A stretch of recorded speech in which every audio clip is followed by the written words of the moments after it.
Hi Iowa, fall is here and the leaves are even beginning to change. I always love spending this time of year with my family, running around to football games, dance lessons, pumpkin patches, and getting ready for Halloween.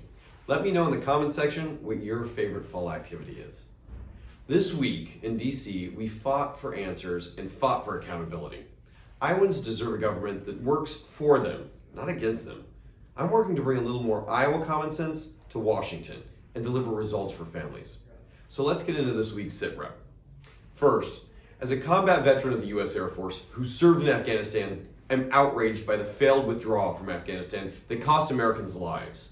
No president should ever choose optics over security and safety of American citizens, but that's exactly what Joe Biden and Kamala Harris did. I voted this week to hold them accountable for their failures during the botched withdrawal from Afghanistan that led to the loss of 13 U.S. service members, Americans, friends, and allies who were left behind. I promise I will never stop fighting for accountability for every veteran and service member who served in Afghanistan. Second, Mexican cartels are taking advantage of the Biden-Harris administration's open border policies to flood fentanyl over our border. This cheap but deadly drug is flooding into the U.S. market and wreaking havoc on communities across the country and killing a record number of Americans. But here's the kicker. China is the main source of fentanyl for the cartels. It's manufactured by Beijing and then sent to cartel laboratories in Mexico. Mules from Mexico cartels move this deadly fentanyl across our wide open border and disperse these drugs over local communities and neighborhoods, endangering friends, neighbors, and family members.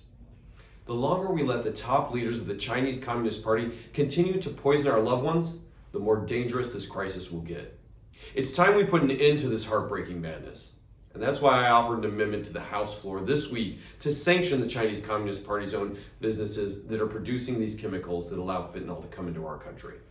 Here's the bottom line. We must stop the crisis at the source and keep our fellow Americans safe. My heart goes out to all the families in our district and our loved ones across the country who are impacted by this crisis. Finally, as prices continue to skyrocket, repairing a home can become extraordinarily expensive. And homes in older and rural communities are often more difficult to repair to make them habitable. Unfortunately, in rural Iowa, more than 10% of the population lives in poverty, and they can't always afford to make the necessary repairs to update their home. The U.S. Department of Agriculture has a program called Section 504 that provides loans to very low-income homeowners to repair, improve, or modernize their home to remove health or safety hazards, like mold. Unfortunately, the amount doesn't always cover the cost of the repair, particularly when inflation makes everything more expensive. That's why I just introduced the bipartisan Rural Housing Assistance Act to double the loan amounts and to help ensure that Iowans get the assistance they need, even in rural Iowa. Iowa, as always, if you have a comment or a question or just an opinion, please don't hesitate to let me know. Give me a call at 515-400-8180 or send us an email. Thanks so much. We'll see you soon.